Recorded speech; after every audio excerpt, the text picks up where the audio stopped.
Can you take us through what an outline for a periodization year would look like?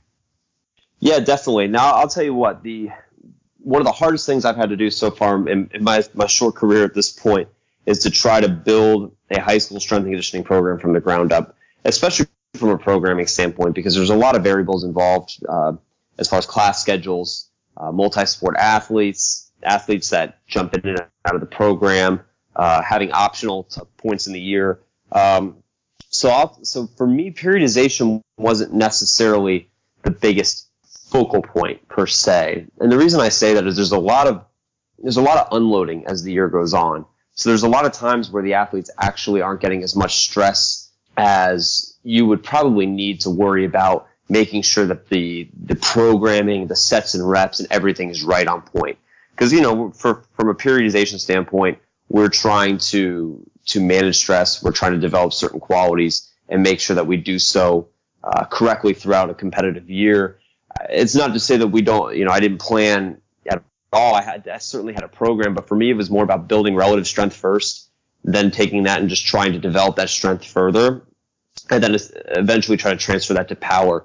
But it wasn't necessarily the sets and reps that were the overarching theme and what drove the program. It was more about layering progressions and regressions. So taking the program and at any point being able to, if an athlete gets transferred into your fourth period class 6 weeks into the semester, being able to take them, place them within the program, and then layer a progression or regression for them so that they're able to complete the same movements as everybody else in the classroom, so they don't feel ostracized, but at the same time bringing it back down to their level. So I'll say that having an opportunity to go further, had I been there going into a second year, or if I return to the high school level, there's so many things I've learned from that first year that first year for me was developmental. It was block zero for almost everybody, and it was an entire year, whether you were a freshman or a senior.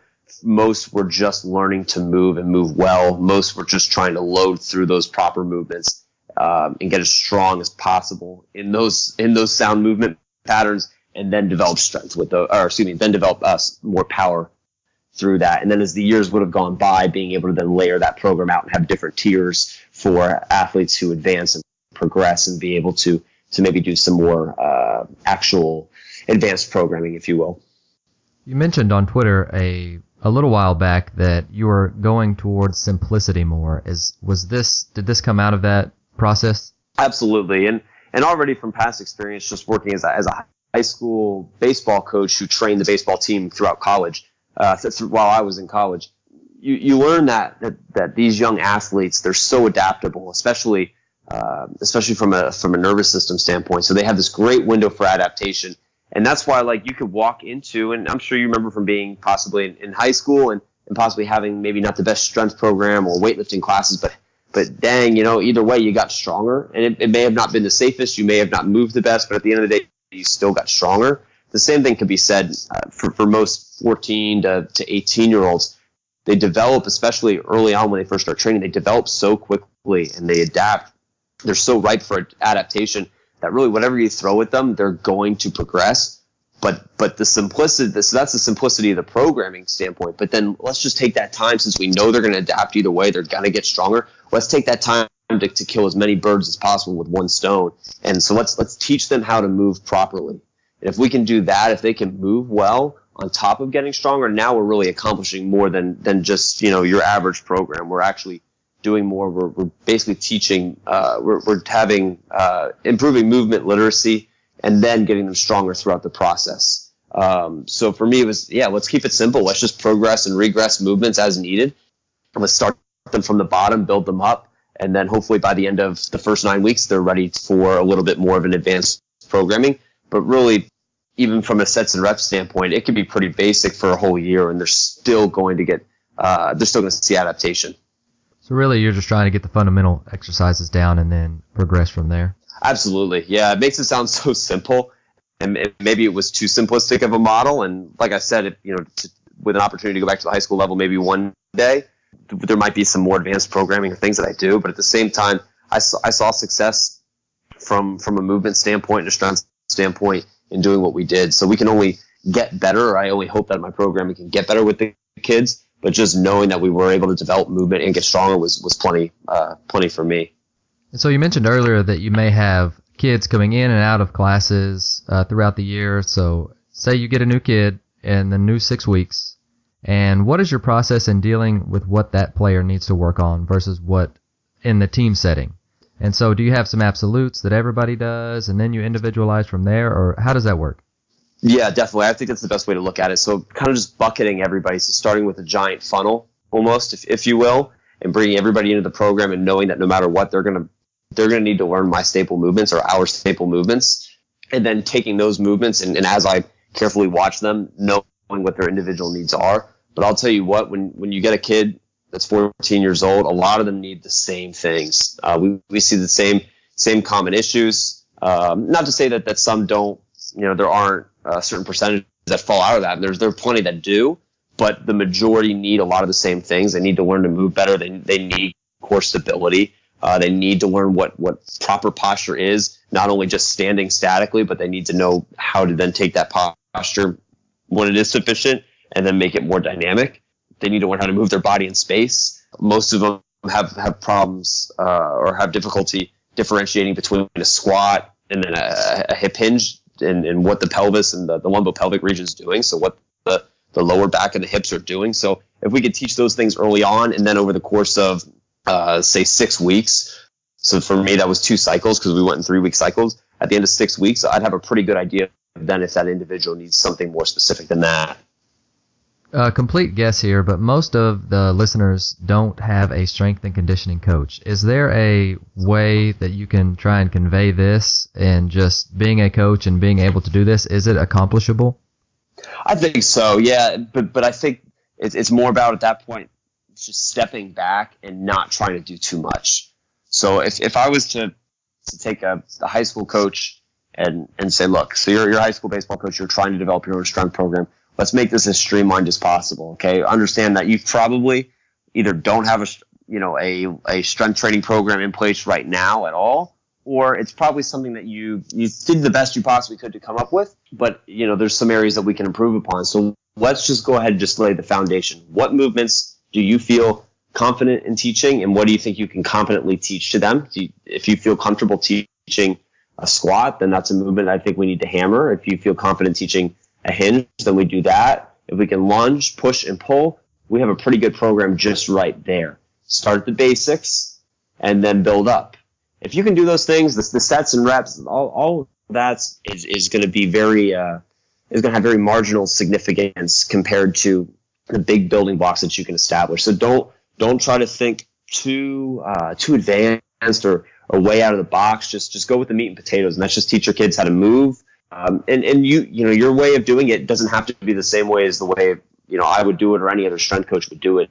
Do it in the way that you feel comfortable and confident in, that the kids can buy into, and do it with conviction. And as long as the kids are in a safe position, and they're not risking injury, and you have a safe, steady progression for them, then they'll be just fine. And you will see development. You will see progress.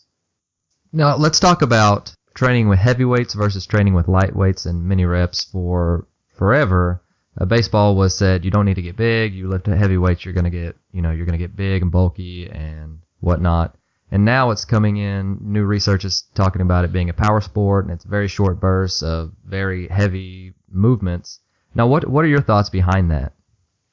Yeah, I mean, certainly that's exactly the stigma that I grew up in. So even when I was cut from the JV team my freshman year, like I said, and I went in and trained, I followed the same stigma and believed in, just like everybody else, that we can't get big and bulky, or that we're going to get big and bulky if we lift. So got to go high reps, and pitchers shouldn't squat and things like that. So obviously I think some better information has gotten out to most of the population by now. Still, yeah, I think it's vital to understand that baseball is a power sport. It's driven by power. So whether it's the actual speed of your swing and exit velocity that we're trying to achieve, or whether it's how fast we're throwing a baseball, the more force that we can put into put into the ground and then transfer through the rest of the body and then put out through whatever implement that we're using, whether it's a bat or a ball, the more likely we are to be able to actually exert power on those objects. So really, to break it down, the stronger we are, the more potential we have to produce power. So building strength, and then ultimately, there are a lot of factors that determine strength and power, but muscle mass, the bigger a muscle is, the more potential it also has to produce strength. And then ultimately that's the more potential to produce power. So not that we want bodybuilder-sized baseball players, but if we have nice, big, strong legs and we're able to transfer that effectively through the core, through the trunk, and then out the hand, and we can do so safely and effectively, we're probably going to have better performance from that standpoint. So I think strength and conditioning is a major piece, especially at the younger ages. It's a major piece of development that can certainly help a baseball player progress very quickly if they haven't done it before, if they're new to training, and if done right can certainly aid in performance. From the past, pitchers weren't supposed to lift upper body. Now, I'm looking at pictures of Aroldis Chapman and going, yeah, this dude throws 5 miles an hour, and he is like hundreds on the bench with 100 dumbbells, and then his arms are just jacked. Now, is there a happy median there? You don't want to, does that even matter? Upper body strength certainly matters. So you got to understand that the pecs or the chest it internally rotates the shoulder, okay, and as does the lat, which is the big muscle in the back. So those are your two, essentially what we would call prime movers for the shoulder going into internal rotation, and that's throwing a baseball. So when the arm is rotating in that direction, we're internally rotating. So to do that, you need to have strength in those muscles. At the same time, that's not where we're generating the majority of our strength and the majority of our power. That's coming from the lower half. So, well, absolutely, upper body strength is important. I think, especially for the reduction of injuries, if we can try to prevent injuries by having a strong upper half, that's incredibly important. At the same time, the lower body is just as important, and so is the trunk and the core. So, what it boils down to is developing the entire body. So I like the quote that the shoulder starts at the feet. I wish I could tell you where that one specifically came from, and I could cite that source. But we got to start at the ground. We got to start with the lower half. From a force standpoint and a power standpoint, that's where it all starts. We need to be able to transfer it through the trunk and through the core, and then we need to be able to safely transfer that and have it actually come out of the hand. So of course the upper body can add to that, but it's more about being safe. It's more about making sure that we can decelerate the arm.